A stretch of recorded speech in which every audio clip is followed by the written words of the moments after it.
Welcome back to the We Are More Than Moms podcast. And, this is an episode we wanted to talk about for some time because this is something that Annabelle and I will always chat about in our voice notes when we get together. And it's definitely a trigger for especially us moms out there. And we've had an episode on this before, but this is going to be a little different. And this is body image, but particularly lately because obviously the explosion of GLP-1s. And I am no doctor. I am no nutritionist. Hell, I'm not even a trainer. But I will say that we all know what's been happening. And I'm going to preface this by saying I have no issue with people who use medication and lean on things for them to help to better themselves. SSRIs, do what you can. Why not? You know what I mean? There's no judgment here. I guess the issue that we have with these drugs that are so easily accessible is the shift in the beauty standard and that pressure. No one can compete with drugs. You just can't. And I think a lot of people who are using it to bypass yes, if it makes you healthy, use the medication. If, some people, obesity is a health risk. We know being overweight can pose a lot of health issues.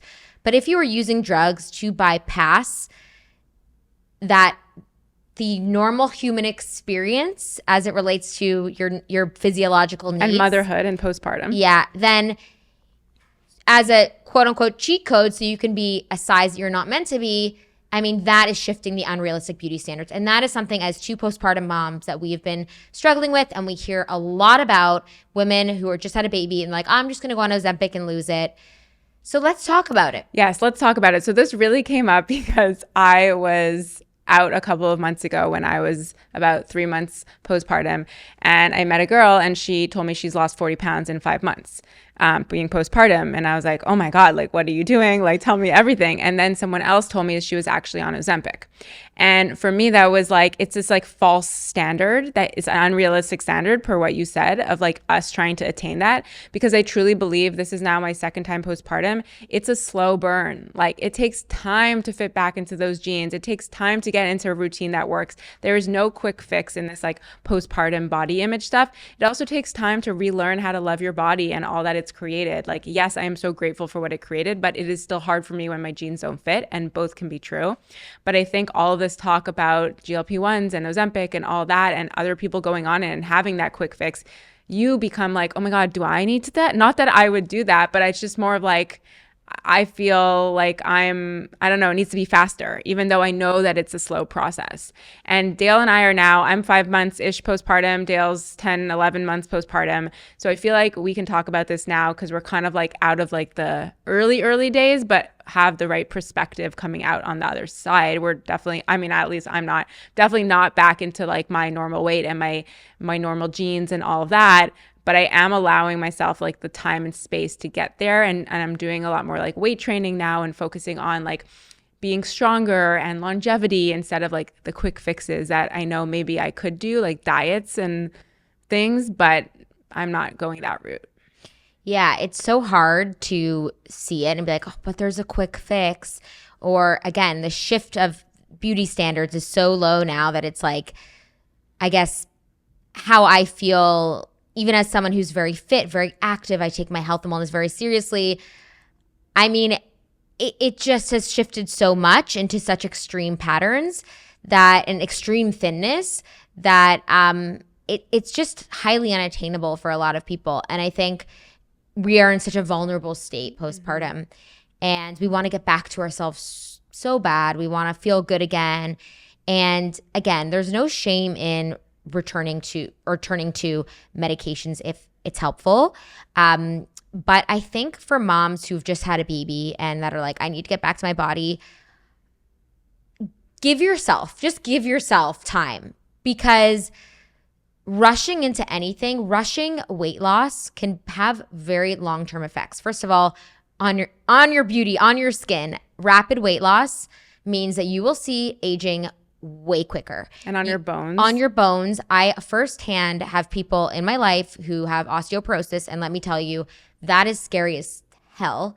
And you can never get that back. And again, GLP-1s can be a miracle drug for so many, but if you're someone who has in a quote unquote healthy range and you are going into the unhealthy underweight range because you're not fueling your body with enough food and protein and strength training and doing stuff like that and exercise, which it does make you feel too weak to do, these are going to have long-term repercussions. So it is better to lose the weight in a very slow and healthy way that works for your body than to quickly lose the weight and suffer the consequences later, because these are irreversible. This is irreversible damage. Mm-hmm. And no one talks about this. And again, like dealing with osteoporosis, and I know they call it Ozempic face, and it's not necessarily, Ozempic doesn't cause it, but rapid weight loss does, which makes you age really quickly. Wrinkles, and it's just kind of think of a balloon. If you were to like deflate the balloon, you will all crumple up. Like that's exactly what happens, but also your muscle mass goes with it. So again, if you're doing it with a doctor or a advisor who is going to make sure that you're having enough intake so that you're being healthy, that's one thing. But if you're going to go off the rails and go through some sketchy backdoor situations so you could be as skinny as possible, that you're fighting against your own biological, physiological needs, then that's where you're going to get issues. And I would say to us moms who are so tempted is stay strong. Just keep thinking, like stay the course of eating well, nourishing your body, having that healthy relationship with food. And I promise you, you will get back to a place where you eventually feel comfortable. It's not Ozempic or nothing. But if there is, it is a year in and you feel like you have struggle with food noise and you cannot seem to lose the weight, or you have other issues, or you are really have tried to do it in a healthy, sustainable way and you have a doctor who is recommending it for you as an option, then go for it. But I will actually counteract that last part. I think before you go to that, get your blood panels done, check your thyroid. A lot of people have thyroid issues after having a baby that prevents them from losing weight. But I feel like, okay, so I'm about like 5, almost 6 months postpartum, and it's been hard in my head. Like, and I've told Dale, I like berate myself in my head. I'm not perfect in front of the mirror at all. I'm like always trying to pick myself apart. I have a daughter, so I'm trying to be like extra careful of what I'm saying to myself because I know that energy goes on to my daughter. It's been 5 months. I started weight training again around 8 weeks postpartum, and I'm finally feeling good in my body. Like I'm finally feeling not perfect, but I'm feeling good. Like I'm feeling, wow, like I have bicep muscles, or wow, like I wasn't able to lift that kind of weight then. And I'm starting to see these like changes that make me really proud of the body I have and what it can do. It can birth a baby and then like regain muscle and confidence. But it's this like slower process. But I do think going through that period of time has made me more confident in myself and in my ability versus, finding some drug that can help me lose the weight. And it's not that I have a problem with these drugs in terms of like weight loss, because I do feel like there's a time and place for them and people need it. It's more in this postpartum period that I find it really hard when people are going on it, because we all gained weight in pregnancy and we're all trying to lose weight postpartum, like there's not a difference there. So by people having like very rapid weight loss in postpartum, it's just like, it's a little triggering. It's unrealistic too. Like it's not, it's kind of interesting because I remember in high school, my dad was like, you should see if you qualify for Adderall and all these drugs because everyone's going to be on it. And if they're all on it and they're in the same classes as you, you're going to be behind. And this always kind of reminds me of that because it's like now the standard has shifted. Mm-hmm. Now if everyone's on Adderall, it's making like, it's going to be more competitive. And, that's kind of, it reminds me of the whole Ozempic thing. It's like, okay, even if I am the healthiest, best version of myself, I'm not going to be the version of myself if I were to be on Ozempic. I would be like this super, like whatever. And I just think it's just so interesting because everything has shifted. And as you said, like we all go through this postpartum period where we've all gained weight. We've like, Annabelle and I've openly talked about this, gained our most weight because of breastfeeding or pumping. So there's a lot of things that come with that. And I think, I do have friends that have said to me, like, I really want to, like, if I don't get fit soon, I'm going on Ozempic. And they went to their doctors. The doctors were like, actually, I don't want to prescribe that to you But right now. some doctors but actually some are prescribing it, right? And yeah, and I think like, again, it will take a lot of work because it really makes you not eat. So you really have to be aware, like you really have to work with someone to make sure that you are maintaining like your levels and getting your levels checked and things like that, because you don't want to screw yourself for the long run. And I've been down that hole like 10 years ago when I was way under eating and I quote unquote bypassed, my normal weight range. And it's kind of a scary place to be. Like I do not want, and I'm not just talking about mentally but I'm talking about like, there's a lot of not cute side effects of not eating. Like that's what it comes down to.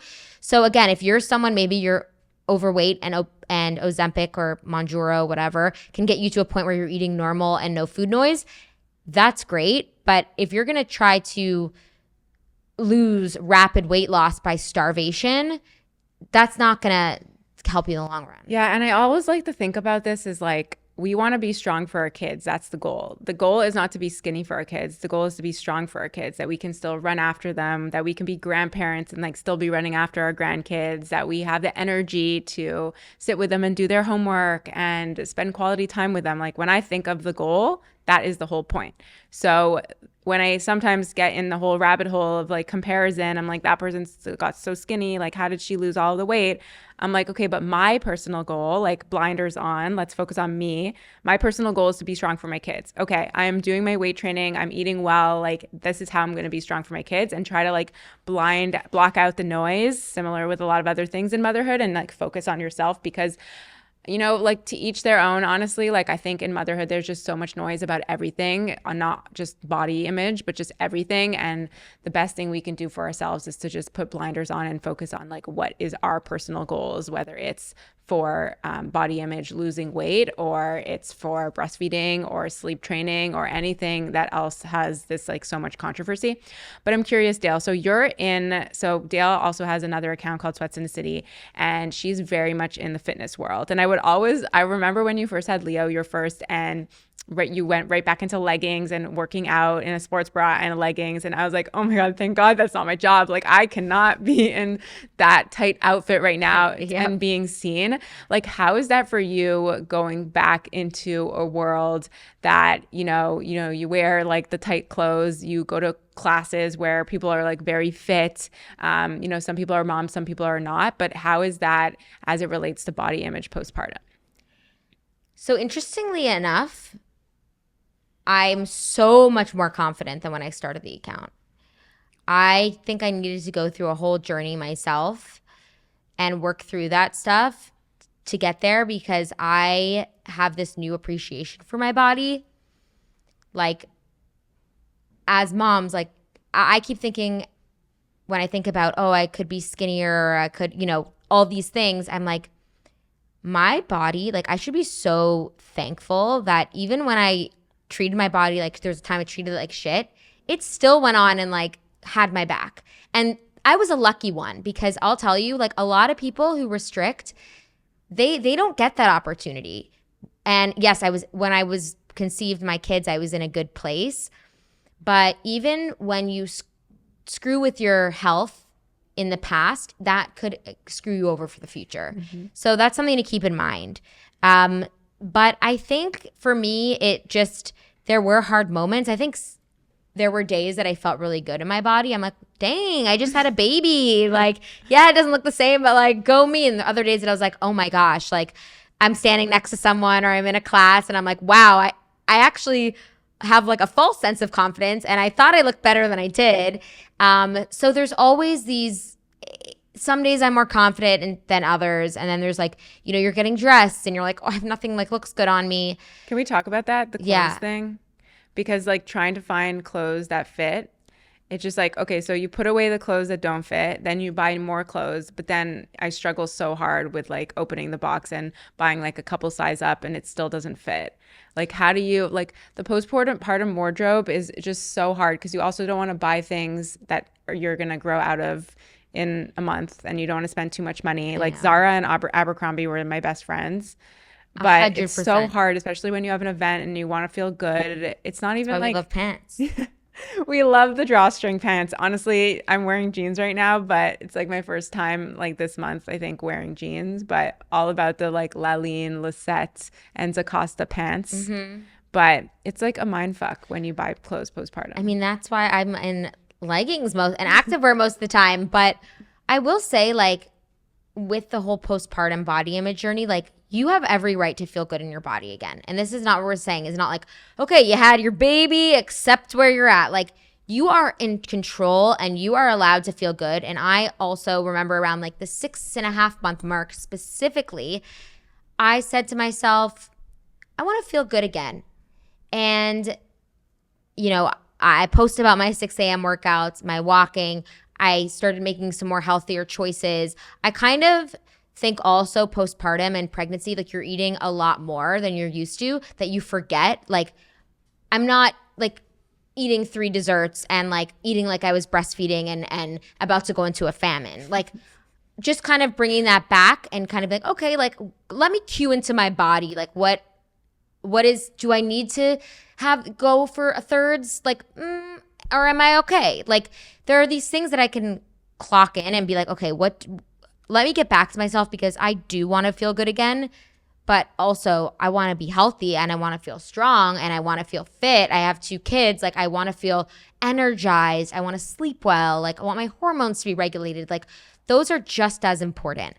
Yeah. So keeping in mind, and I think with the clothes thing is like, I think it's going to take time again to like really invest in your wardrobe, but what are things that you can invest in? Like maybe it's accessories. Like I got like these loafers in 2 colors. Like that was one of my first investments, even though these were shoes. Like, you know, I'm still like not fully diving in, but I think there's some things that like I'm trying to rebuild again. And selling your clothes. So you're like, okay, let me get rid of like the clothes that I know that don't serve me anymore because I'm not going to look at these clothes that are from 2 years ago.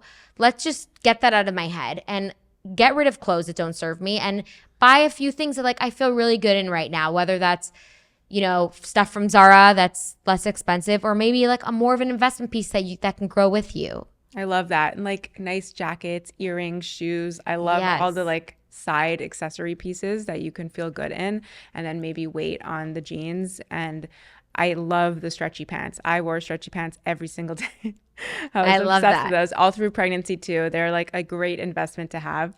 The one thing when you were saying about like not just eating like 3 servings of something, I find it really hard to not eat your toddler's food. Do you find that? I do eat the toddler's food. It's so hard.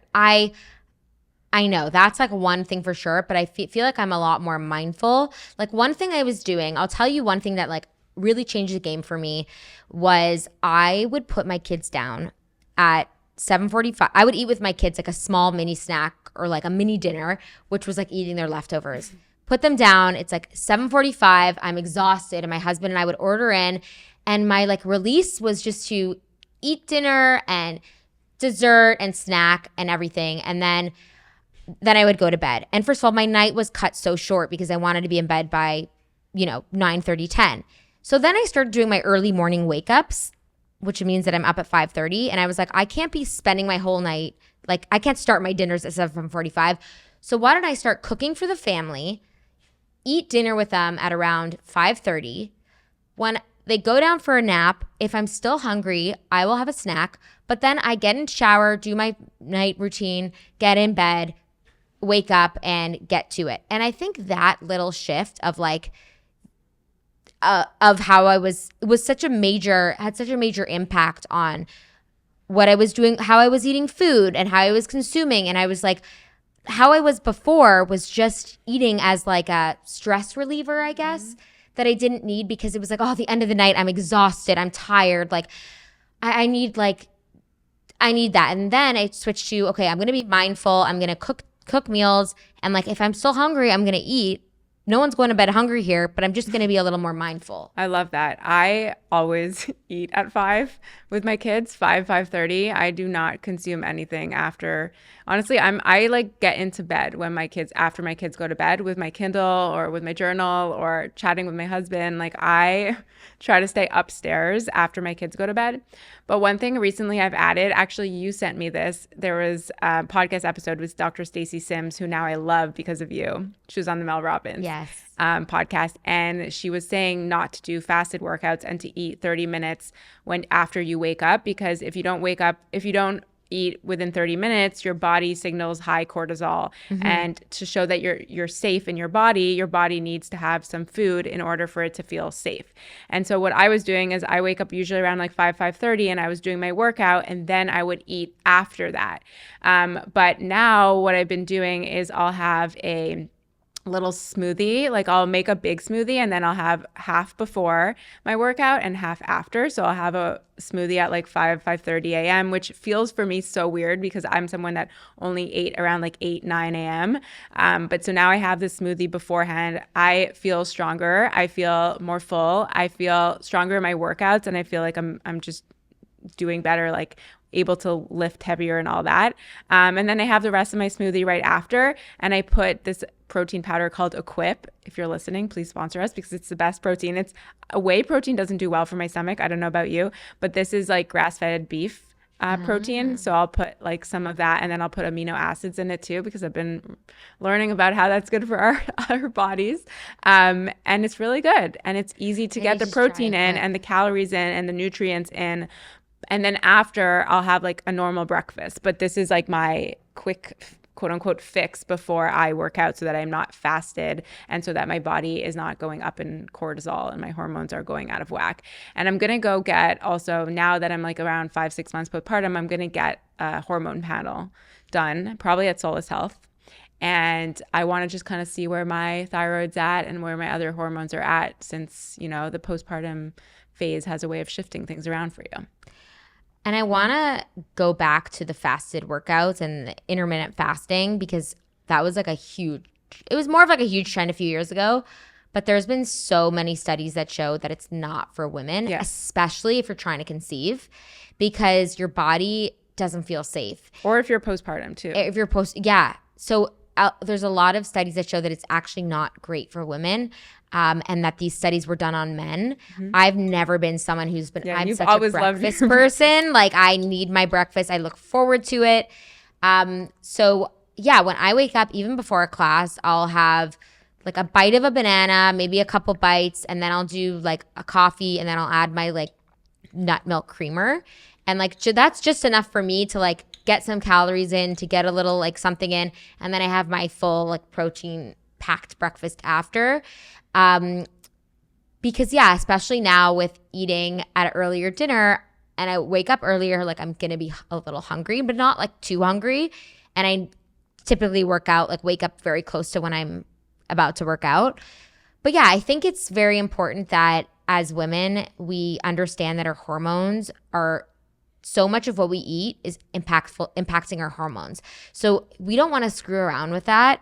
And there's really irreversible damage. So doing all these like fad diets or Ozempic or intermittent fasting to lose, like maybe to bypass that, can be very dangerous for our health. Now, again, if you're someone who is maybe binging or eating way more calories than you needed and you're scaling it back with these things, then like great. But if you're trying to fight your biology and what your body's needs are, I think that's when you get into dangerous territory. Yeah, I also think the emphasis on protein has changed my postpartum period from my first to my second. Like I used to like snack on like all sorts of things after Gemma, and now with Griffin, I'll literally put like turkey meatballs, beef meatballs, like make a ton extra. I have them in the fridge. So whenever I'm like hungry for a snack, quote unquote, I will like reach for a meatball. I know it sounds like hilarious, but like, normally I would reach for some chips or even like a ton of fruit. I realized I was eating like so much fruit all the time, which, fruit is great for you, but it also has a ton of sugar. And I'd rather like lean to protein, because then it will also stop my craving and like make me satiated. So I keep a lot of like good protein stuff in the fridge so that I can quickly eat it and not rummage around my snack drawer. I love the protein, like the trend of protein, because like a few years ago it was all like vegan, vegan, vegan. And I think also there's like an extreme with protein, like not every, you don't need protein popcorn, like you can just eat the damn popcorn. Not everything needs to be laced with protein, but like real good quality protein, and having things like chomps or whatever like as a quick snack, like those are, it's great. And it's, I also feel the difference too by eating it, because I remember a few years ago I'm like, oh, I'm cutting out all red meat, like meat is bad. And like, again, everyone has their own preferences, and shout out to you. Like, nope, there's no, if you eat vegan, like great. But I think that there is something to be said about actually fueling your body with good quality macronutrients. I think really what it is like, instead of subscribing to what society says is quote unquote cool, you do what feels right for you. I think that's what it is. So if like when society thought that like plant-based diet was the best thing ever, people were going plant-based. Like when society says like meat, you have to eat a ton of protein, like people are going crazy on protein. It's just like, there will always be a fad. There's always going to be something. There's always going to be something. So just like tune in, listen to your body, do what feels good in your body. But honestly, like the research of Dr. Stacey Sims, if you haven't read her stuff, like definitely check her out. She talks a lot about how you're supposed to have, I think, 1 gram of protein per your body weight. And it's not just about, you know, weight loss or anything like that. It's more about like longevity and how are you going to treat your muscles, how you treat them now for like long term. And I think that's where I'm like leaning in more. Like I have kids now, like I want to be strong so that I can have a ton of energy to run around with them and their kids and hopefully grandkids, right? Like I want to be that mom and that grandma and hopefully great grandma that can do that. So like what do I need to do in my world today, and how can I like build strong muscles and treat my body really well? And sometimes it's not easy. Sometimes I want the quick fix, and a lot of the times honestly I want the quick fix, but I always have to remind myself like, okay, like what is my goal here?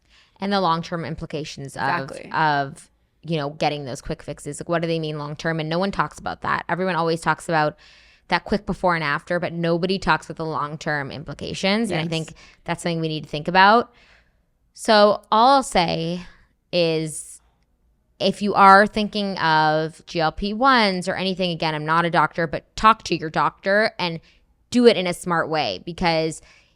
But also on the flip side is that the most important thing you do is to treat your body well. So whatever that means for you is the most important thing. And we have to kind of block out, put our blinders on when we, you know, hear all this talk and we start comparing ourselves to others, and like we don't know what people are doing. And I know firsthand that a lot of people and a lot of influencers are using these medications, so we can't compare our bodies to. And that's why the spiral on social media, when you're scrolling through your feed and like, oh my God, they look so good, how do they look so good, like, and the temptation, it's like a lot of that is fake. Like it's not only is it a highlight reel, it's also people who are taking drugs and not telling you. And so like stop comparing yourself to this like false standard that society has put out. I've had to really scale back on Instagram lately, and just the comparison. Sometimes I get into this and it's just like, I need to just delete the app. And like, you know, and you're so great, Dale, you always like celebrate me deleting the app. Even though we have a business on Instagram, it's just like sometimes when it becomes like too much, like do yourself a favor and just delete it. You can always re-download it in 5 minutes if you want, but just like get out of the spiral.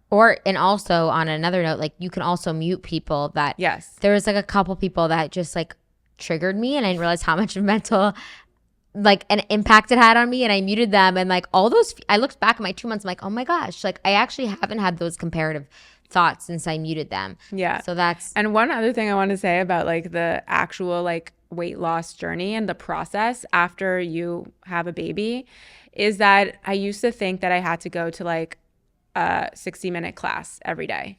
And it put so much pressure on me. And I felt like, oh, like I'm never going to like get back to like my pre-baby weight if I'm only doing like 20, 30-minute workouts at home.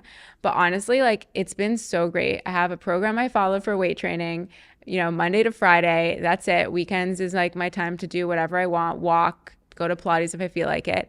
But I can do it. It's like 20 to 30 minutes. I can just do it downstairs. I got the dumbbells at home. I don't need a fancy gym. I don't need an equipment. I don't need to go anywhere. Take away all the logistics of getting places. and I feel great, and I can start seeing like the successes. And I had to like prove myself wrong. I feel like we all have these like narratives of like, oh, we have to do this in order to do this, but like check where that narrative is coming from and see if like there's actually still truth to that narrative, or if you've subscribed to it because an influencer talked about it or you saw it somewhere, and just make sure that they're your own beliefs instead of like someone else's. That's all I'll say there. I love that. And what program are you using the strength training? I'm doing a program called Evlo. She's a doctor of physical therapy, Dr. Shannon. She's actually pregnant with her second. So she had a postpartum period to get you back into weight training like easily. And then she has like her normal program. But I just want someone to tell me what to do in terms of like weight training. I don't know which muscles I'm supposed to work. I don't know like how often I should be working these muscles. So when someone could just like tell me like, this is the programming, this is what works, like I just do better with structure. Totally. Yeah. Well, I love that. Well, that is our little spiel on all this postpartum weight loss, weight gain, whatever. Body image. And hope you enjoyed the episode. Yeah, and we're right there with you if you're struggling. Like we're in our thoughts too. So you're not alone as always.